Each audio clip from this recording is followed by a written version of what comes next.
Ben Delanque, what's going on? What's going on, my Nice man? to How you see doing? you. Likewise, man. Welcome to another episode, and we're here. I'm excited to see you. It's been a while since we last came across each other. I know you've been up to several things going on in your life, right? Yeah. You're good. We become good friends over the years, and I'm excited to share what our conversations. We had a little bit of a talk before we started, and it's I'm excited to see and to share everything that's been going on Yeah. so far since we last spoke. Yeah. Well, it's been a while, so we've been all over the place, doing different things, setting our own, goals, and hitting a couple of our initial what we want to do and how we want to do it. So I'm excited to be here and talk about a little bit about what we're doing for the cancer awareness, events that we got going on in October. Good deal. So Ben DeLange once again, founder of City Cruisers. That's correct. That's correct. Founder City Cruisers. We founded about 7 years ago or 8 years ago, I want to say, more or less. We had 2 or 3 years prior to that we were just as a group or as a group of friends, trying to do good things for the community because we saw other things going on that we didn't like, and we're like, you know what, let's do it right. Let's make it right. Why not make it right? So we worked um, for about 2 years trying to put in our bylaws and go the legal way to do our nonprofit status, which we are a 501c3, and we got it granted by the state, and we got it granted by the IRS and all that, so we got everything filed, good to go. Good deal. The I know it's grown over the years, right? It The has. your members, your community of cycling. I know you've reached out and invited me many times, and we have different schedules sometimes. And I know one day I'm going to be joining you all, right? City Yeah. Cruisers. I do like bike riding, and it's something I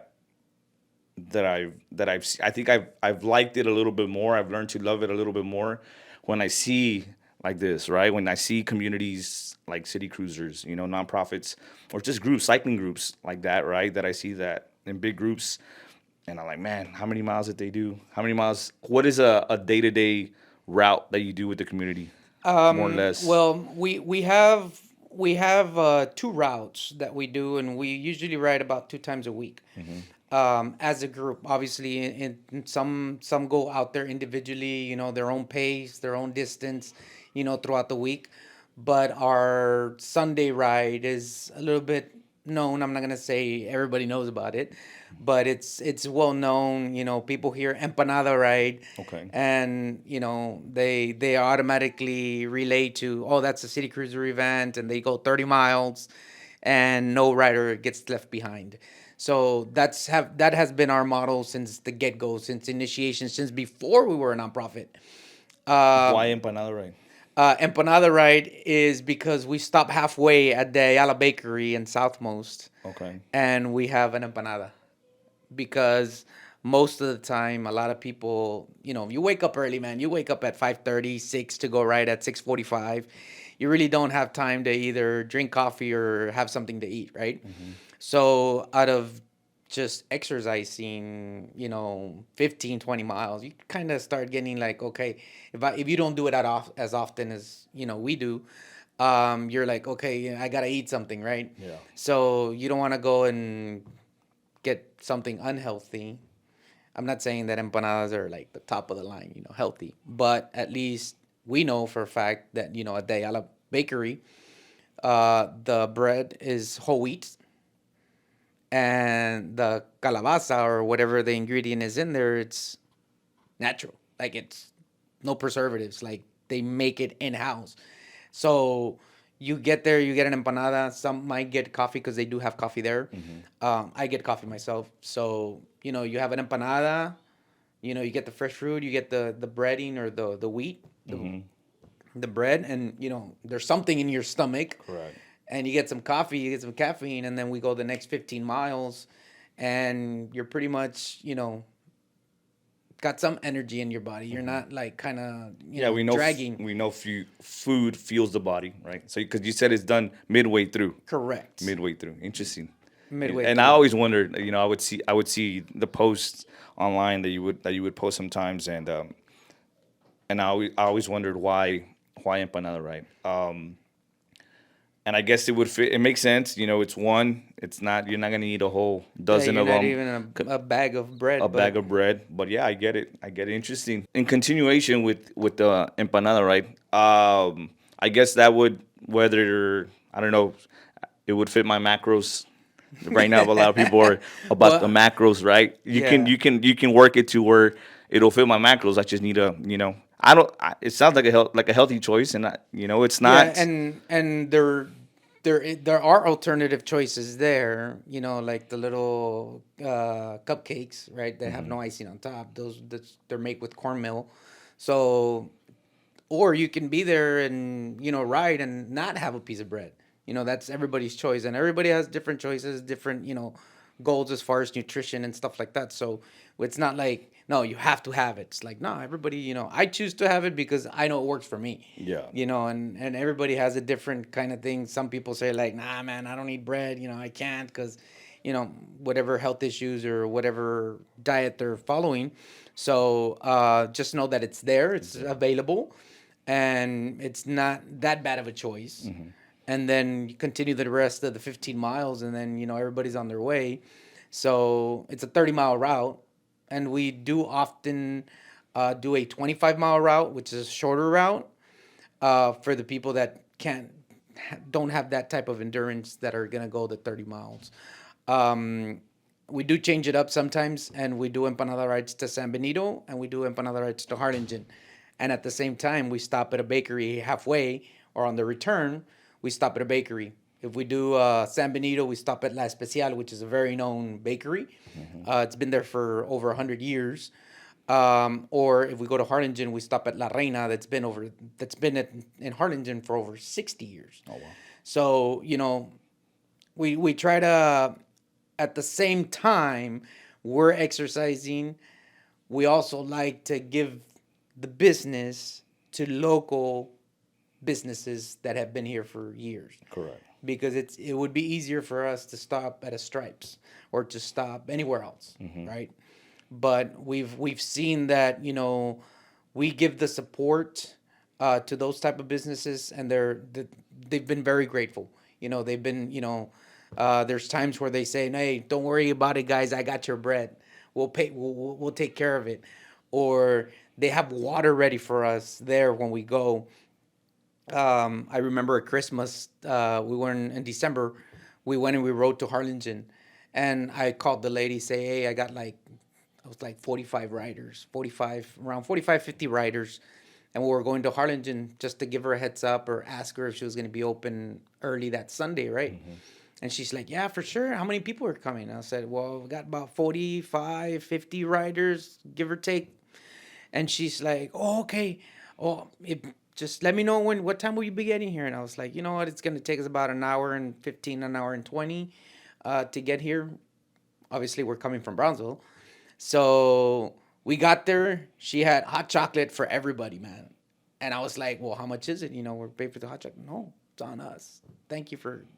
She was very grateful because obviously the sales in Christmas kind of like that early on a Sunday are not as As high as as. high as any other day. Okay. So she was very grateful that we went, and then we're posting on social media and stuff like that, and people were like, "Oh, it's open," and then they go and they visit the bakery. It So was a good return on investment for them. yeah, for them, yeah. That's So good.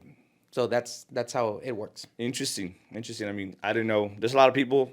I'm pretty sure I'm not the only one. I learned something new today, and those are more reasons why, right? It sounds like fun. The community that you all build, and like I'm assuming that there's different types of professions, Oh right? yeah. Cycling is it can be for everyone. What type of professions are part of your cycling Well, group? I can tell you, we have a lot, and it ranges. We have people that are business owners, that they own their own businesses. We have people that are law enforcement. We have a lot of people that are teachers.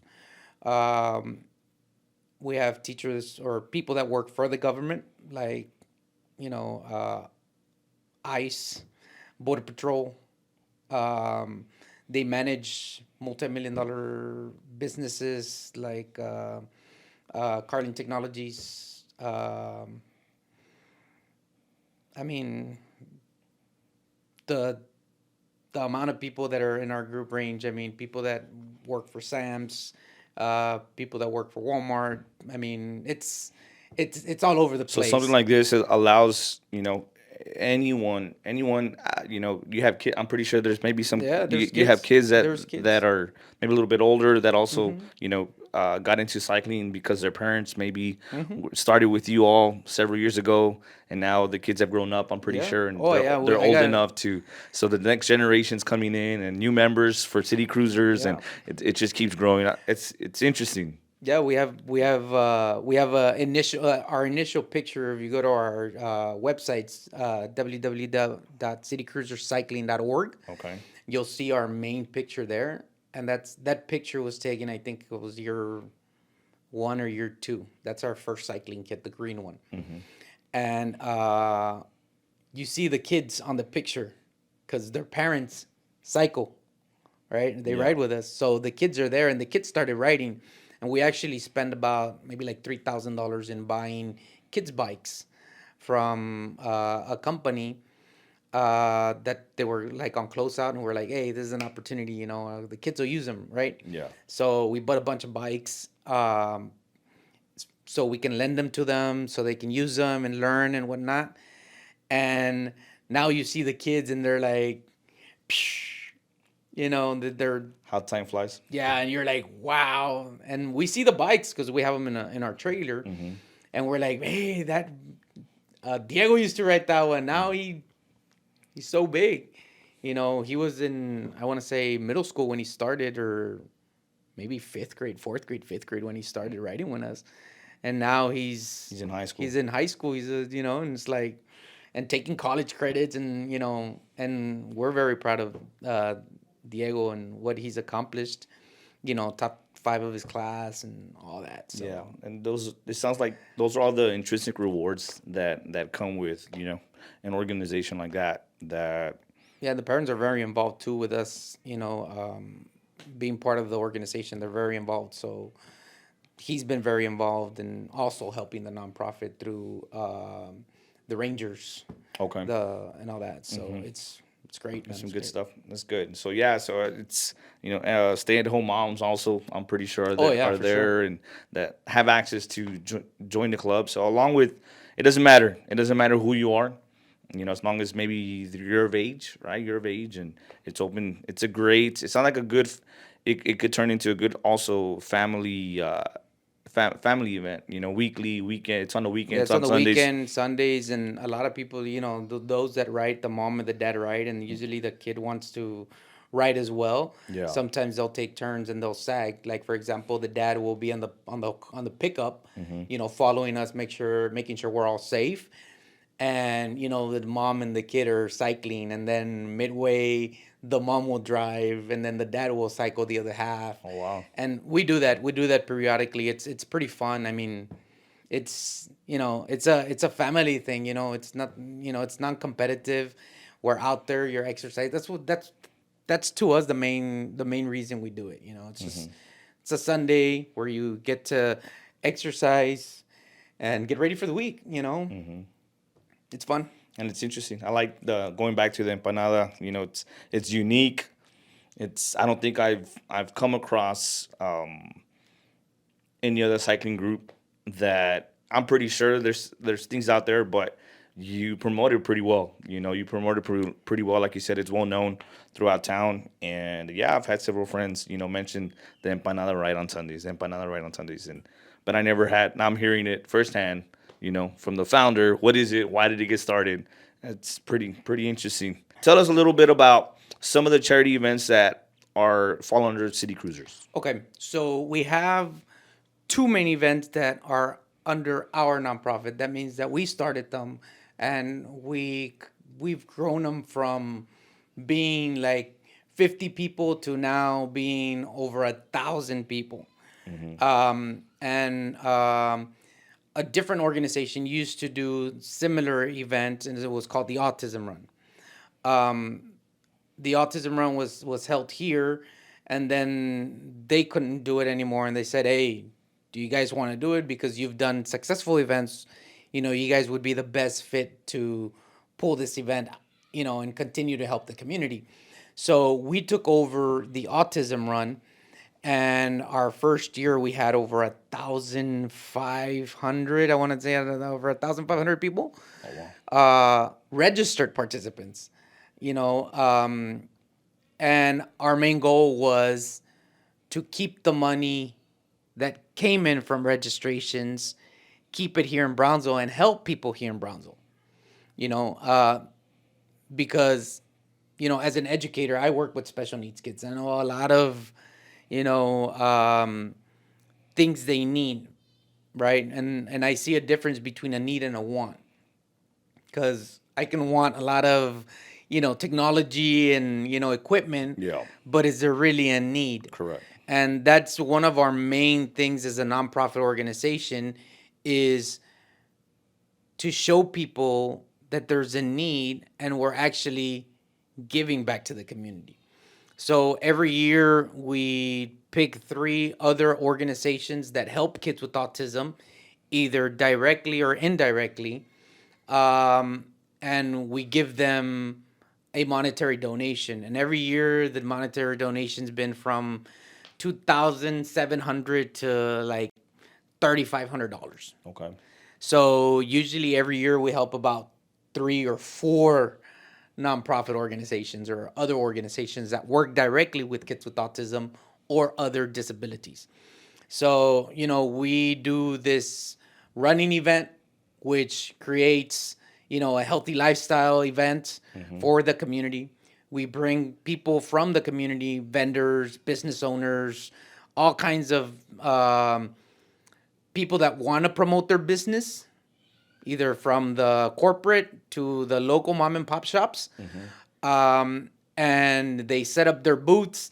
People that come and participate in the events visit those businesses or visit those booths, and their kids get to go out and do something healthy. So it's a great networking event at the same Correct. time for the local businesses to be able to promote to the local community. So yeah, there's a lot What they have to offer, what they have obviously, to offer. what they do and what they have to offer. Because sometimes it's like, you don't go and visit a business because pues, what's that? What do they Correct. sell, or what do they do? Yeah. And you're like, pues, And here it's an opportunity for, like, they're there and you get to ask all your questions, and obviously the people that own the businesses get to market their business to their extent, and they have the right answers to tell the people. So through our community event, we network, we create, a healthy activity that they can come and do as a family. They get their shirt, they get their medal, they see their kids, accomplish something, run a mile or run a 5K, and they get all this information, and at the same time, they help raise money to help these organizations. Correct. So, like I said, every year we get about three, four, maybe even five organizations, and we give between $28 and $3,000, $3,500. Just depends how much, we get in registrations, and then we just divide it equally. Yeah. But we usually announce who are going to be the recipients, like Big Heroes, Familia Azul, Down by the Border, Bebos Angels. I mean, the list goes The on. list goes on. Autismo, Familia en mi vida, I mean, the list is, there's so many. There's so many. And it's interesting, and yeah, I mean, these are good, big community events. I've been there. I've seen it firsthand, and kids love to run, and what better way to teach our youth? My little ones like to run too. I've taken my little ones to your events, and they teach them young, and by the time they're our age, they're going to continue. Yeah, continue It's that. a Yeah. it's a lifelong skill that not only it's for our youth, but that they can carry, and hopefully they build the love for running. When they get to Correct. middle school, the high school, they decide to go to college, or they go into the working profession, they still can carry that skill, and it starts off with us, right? Yeah. Having events and teaching them young, and it's great. I like the fact that you incorporate the local businesses and they're able to market to the local community, and everything's local. Everything's local, giving back local. Those are there's strength there. There's some Yeah. good. It's very impactful what City Cruisers is doing, right? Giving back to a local community. One of the events that you all are host and you're part of is the cancer awareness Yep. race, right? You want to talk to me a little bit about it? Well, the cancer awareness event is composed by a 2 day event. So on Saturday, we usually do the 1 mile, the 5K, and this year we introduced the 10K. Okay. Just because we do have those athletes that want to kind of do a little bit more. So the The challenge is there. enthusiasts. Yeah, the enthusiasts. So we have the challenge there as a 10K. This year we're gonna do like top five male, top five female Okay. for 5K, and top five male, top five female for 10K. So we got a bunch of sponsors that are always willing to go above and beyond to thank those people that register and obviously donate to make this event successful, because obviously this event is not successful without the people that register and participate. That's what makes um, the donations to those people that are the recipients. So I believe this year we spoke to Nothing But Cakes, and they're gonna give out a free coupon card to every single registered participant. So and also top five male, top five female for 5K and 10K, they're gonna get a free on-site bun cake. So as a thank you. I'm in. I'm all in. So Sign me up. yeah, I mean, I love their cakes. I don't know about you, but Yeah, they're good. they're amazing. So that's something that Nothing Bun Cakes is doing for the 1 mile. We got Panda Express. Oleg Masur he's the regional director for Panda Express, and he's awesome. So he's every registered participant, every 1 mile registered participant is getting a Panda Express bag with a free kids meal coupon, a free panda, like the little plush panda, Yeah. um, and other vendors are like throwing in stuff. So like the kids will pay $15. They'll get a shirt. They'll get a custom medal, which CBL always makes our medals, high end quality medals. I mean, you've seen them. Um, and all the good stuff that they get, all the freebies, the free kids meals, all the stuff that they're gonna get is gonna exceed over the $15 value that they donate. Obviously, the donations are the ones that go to our recipients, which this year we have about five recipients. Unfortunately, five of five out of the five are females. So, uh, one of the main objectives or the main goal of this event is to create awareness, but also help the community. So the recipients, they go through a screening process that we kind of gotten through questions, and we ask a little bit of questions, and you know what type of cancer they have, their age, and stuff like that. Um, People always say cancer is in October and it's pink. The reality is that cancer does not discriminate. So we have people with uterine cancer, breast cancer, brain tumors that are cancerous, sarcoma. Um, I myself I'm a cancer survivor, and I'm going through cancer again. Um, I am very thankful that I have a good job, a good paying job. My wife has a good job. We both have insurance, and insurance has helped me cover, some of the things. Obviously, because I have a good, decent paying job, I'm able to manage and make my payments and stuff like that. But there's other people that are either the only income in the household, or their jobs do not offer health insurance, or they don't qualify for it because they're either part-time whatnot, and it's difficult, man. I mean, it's difficult to try to keep a household afloat with one income, and then nonetheless going through this cancer, Correct. stage in our lives. Like I said, I'm very grateful for what I have and what I've been able to manage, and keep moving, keep healthy, keep my mind moving, active, and more than anything, we like to help as an organization. Yeah. So that's what we have on Saturday, and then Sunday we have, like we talked about with bike ride. So Hmm. we do that 25-mile bike ride, and the funds that are raised are additional to help those people. Okay. Yeah, it's interesting, man. Speaking a little bit about your personal story, tying it to the cancer awareness, just creating. It's funny how you mentioned that. Very impactful. You said cancer doesn't discriminate, and you're right. There's all so many different types, and we usually dedicate October, right? And I agree.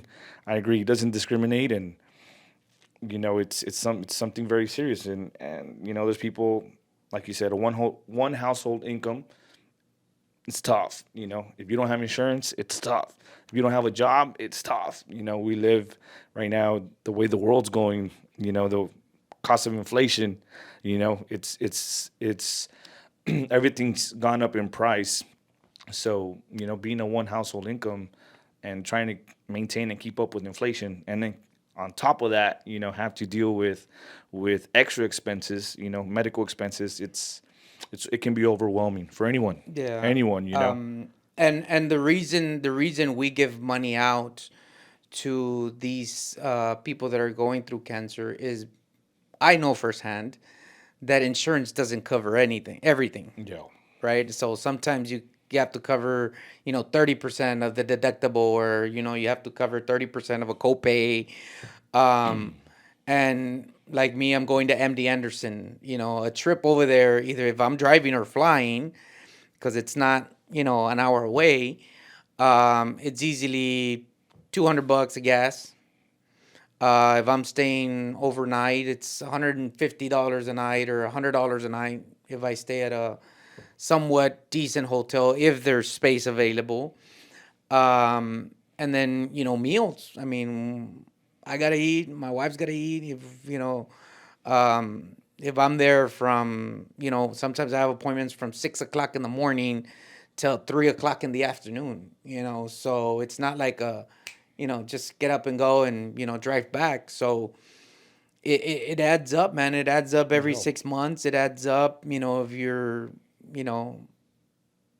spouse is going with you and accompany you, which it's a great help. It's great, I guess, support. Hmm. But it adds up, man. So we as an organization, we try to help those people that are low income, no insurance, and give them a little bit of hope, man. Because at the end of the day, I mean, what else can we do but be supportive and help. Yeah. And I like just staying within topic with the cancer awareness race, all the benefits that come with it. Like you said, it's a donation, right? You're a runner, it's a donation. So eventually y'all can give back, right? But I also like the fact in that y'all are being creative. You guys are thinking outside the box as far as the sponsorships, the local business sponsors, right? Some local events are minimal with. It's not about what you're getting back, because the overall concept, the main objective is it's a donation back to the cause. Hmm. But thinking outside the box with all these strategies that these local businesses are on board, and using their marketing tools to give back. And it's a great motivator for the kids, that more kids are going to want to continue going to these events. Also, because we build the foundation, why it is that they're running, right? We build the cause, and then all the perks that are coming out as well over time. It's getting better and better and better Yeah. from all the out of the box strategies that you're working with the sponsors to give back to the kids, to put a smile on their Hmm. faces, and the adults too. The adults like it. Everyone likes incentives. Everyone likes, you know, um, to get something in return. But at the end of the day, it's about us. We can't forget about the mission, the goal. It's to create awareness and to um, Help the to community. help the community, right? Yep. Help the community. It's a very impactful. That's why I wanted to talk to you, because I'm like, man, I haven't seen Ben in a couple of years, and let me see what he's up to, and let's see if there's anything that I know these races are coming up, and let me see if there's anything we can do, to help you guys, get the word out Hmm. so For these sure. events can continue growing. And it's not only for our local community. I'm assuming that there's people that come, from other parts, from the You're valley, maybe, I don't know, from the state, but from the valley, well. You'd be surprised. 25-mile radius, 50-mile Oh, radius, 60-mile radius. you'd be surprised because our organization, um, we have a lot of friends, and people come from different places, and people have families in different places. So with that said, believe it or not, we have people coming to our events from Michigan, from Florida, from California, from Colorado, um, Indiana, people that come from the Austin area, Buda, San Antonio, Houston. I mean, McAllen, Mission, Los Fresnos, San Benito. I mean, if we really throw a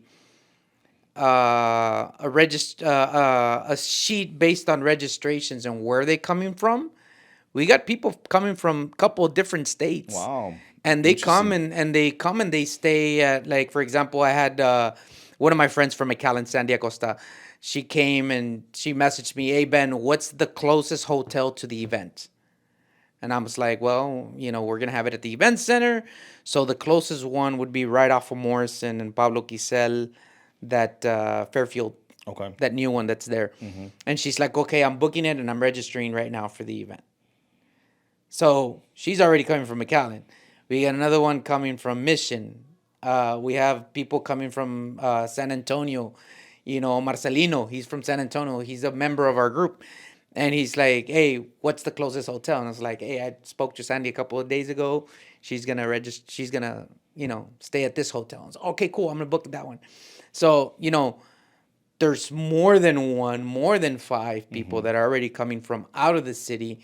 Nonetheless, those people that come out of state. I mean, my brother lives in Colorado, and he comes does the event because he supports the stuff that I do.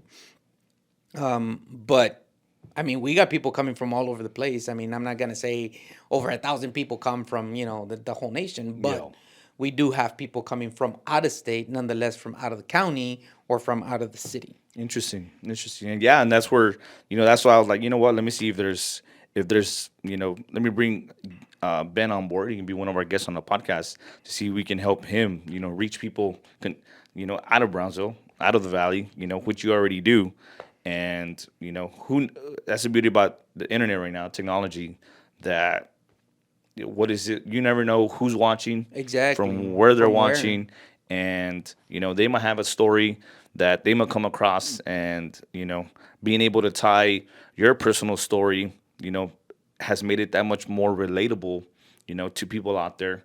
So even if through our conversation right now, somebody is listening and they live in another state across the country, but they might reach out and, by email or by phone call, and, it might you might be able to be some kind of, counselor or guide, or just somebody to listen to, somebody, Yeah. somebody needs somebody to listen to. I've had a couple of people, through what we do. We put stuff on Facebook or on Instagram, and I've had people reach out to me from out of the city, them wanting to host events like we do. So we helped a couple people in Zapata County, and they're called Zapata Riders. Okay. So they're starting to do kind of what we do, but in their area. There you go. So I give them a little, do it like this, do it like that, um, But like I said, a lot of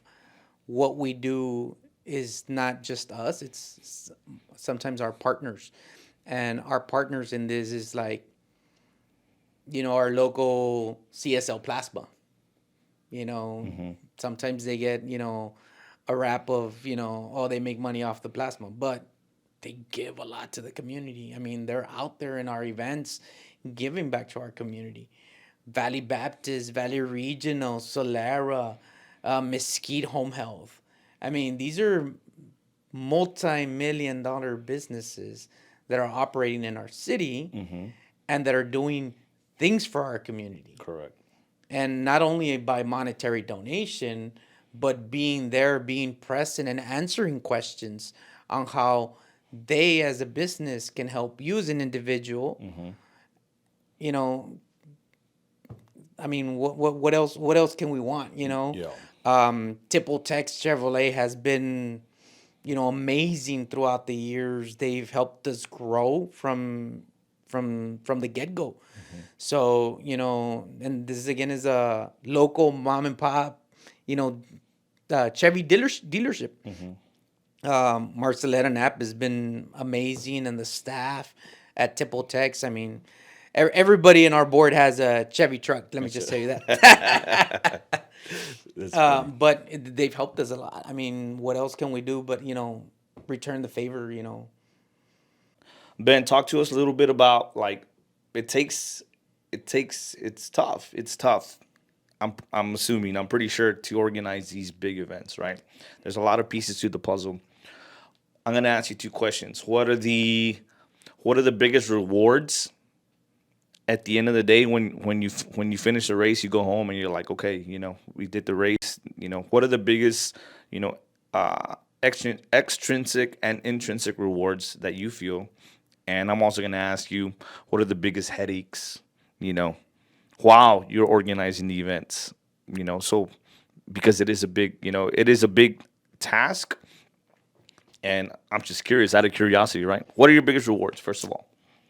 At the end of the day, when one event is done, like the cancer awareness. Like for example, for the cancer awareness, one of my biggest rewards is obviously knowing that we're making an impact in somebody's life. Um, to me personally, the money's secondary. Mm-hmm. If we have a sold out event, if we get people on board, if we change one mind in helping, in being able to say, I'm gonna help, I'm gonna hope to make a difference. If we can change two people's minds from going for, that's not for me, to, you know what, let me give it a try. Let me go out there and run a mile, or let me go out there and walk a 5K.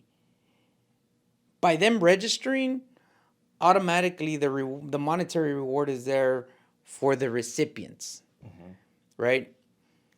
So to me, as a person, and not as the president of the organization or the founder of the organization, to me, seeing somebody change their mindset from the I can't do it to let me try, and they actually do it, dude, that's a reward for me. As coaches, we see a kid when he has the potential but doesn't have the mindset to it. Mm-hmm. And if you change the mindset, well, the outcome you already know. The sky's the limit. What they can accomplish. Correct. Mm-hmm. So when we get somebody to say, hey, I can't walk a mile, to I'm going to try to walk a mile, and then registering and doing it, do it. Boom, high five right at the finish line.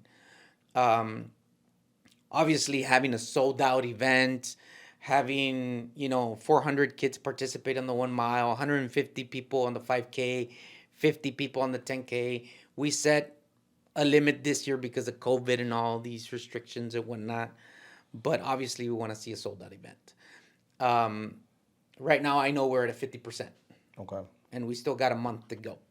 And hopefully, with all the campuses registering their kids, and 5K, 10K here, there, as the date approaches, we're hoping to see a good turnout. But to me, the the best reward is seeing people out there being active, because the rest is going to come automatically.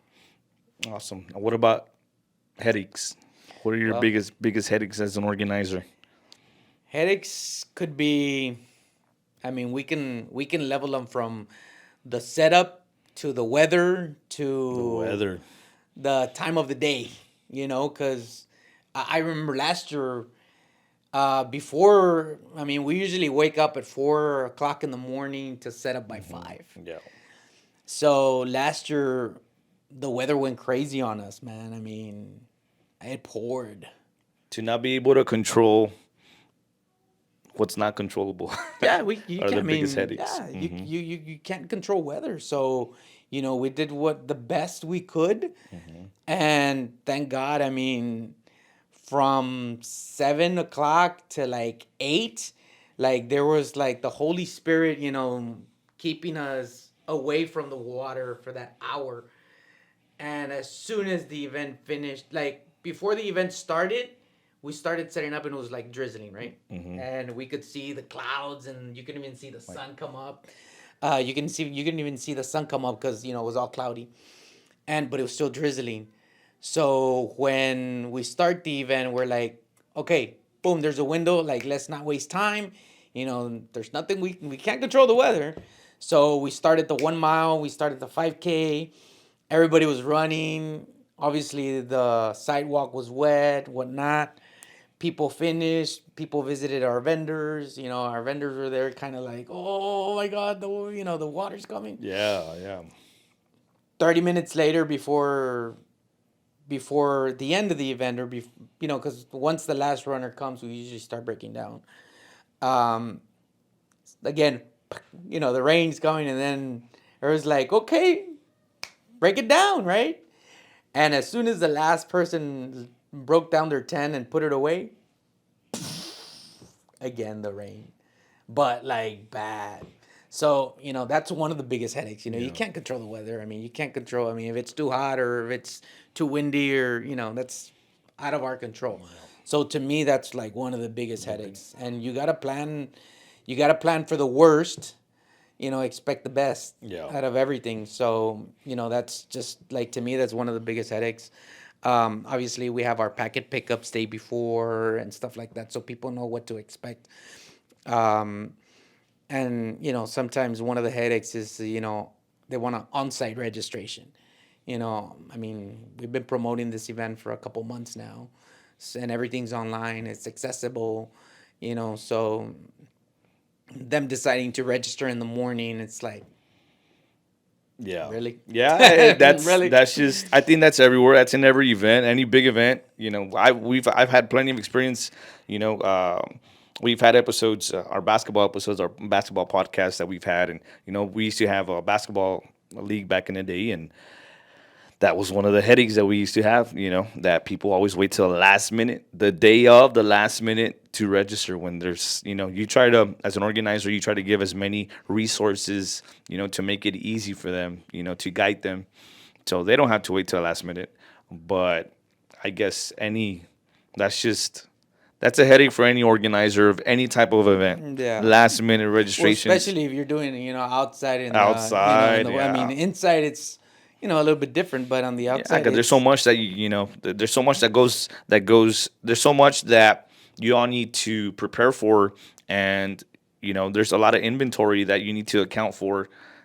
Shirts and sponsored goodie bags and the and medals the and medals and people we don't, me included, we take it for granted. Let me show up the day of, and they'll then figure it and I out. and I register the day of, and then I get upset because you don't have a shirt for me, because you don't have goodie bags for my little ones, right? Because I didn't get a medal because you ran out of medals because you only allotted for so many. And I get it. There's a system. You're trying to do everything as organized as possible, and then you know the community comes in sometimes. Some of us, Yeah. we come in late, and but at the end of the day, you are a very optimistic person, and like we said, there's the goods and the bads, and you're going. Yeah, these problems are gonna come our way, but we can tackle them. Let's keep going. Let's Yeah. still have the event. People are gonna register late. Let's order a couple extra just in case. Maybe I'm pretty sure that's in the Hmm. back of y'all's mind. And so you've been doing it for a while. You've been doing a good job. Been to some of the events that you've been doing, and I see the impact it has on the community.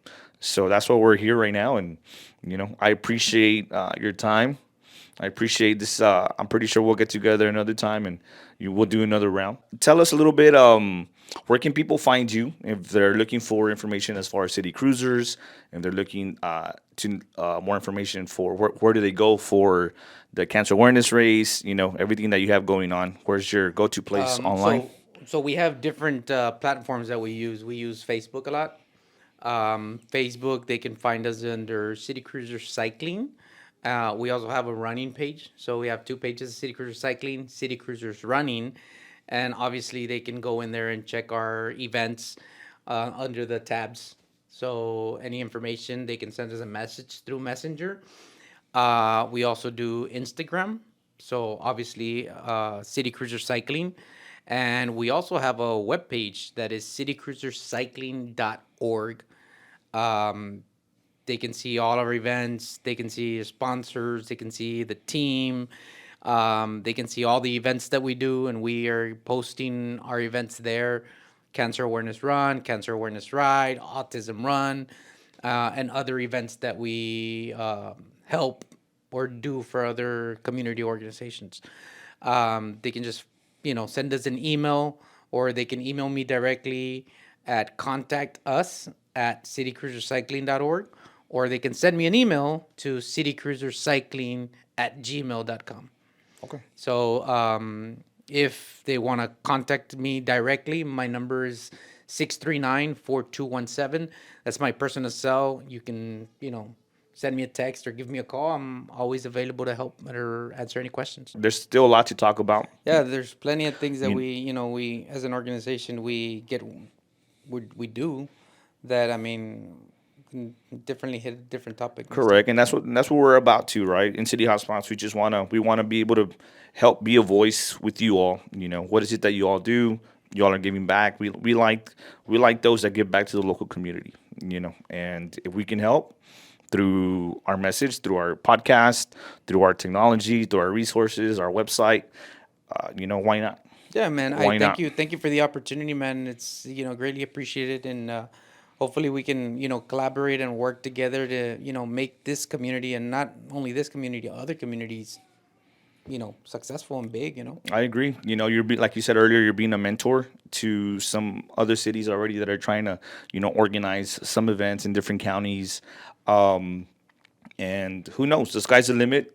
And let's use our talents. Let's continue using our resources that we have, our brains, our smarts, and let's see what we can do. That's where I'm at right now.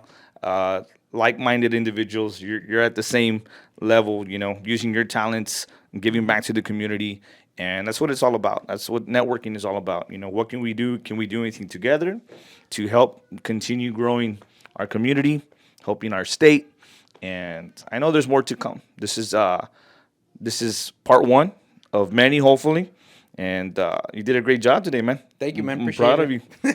Appreciate it. So, stay tuned for part two, and we'll keep you posted. Thank you.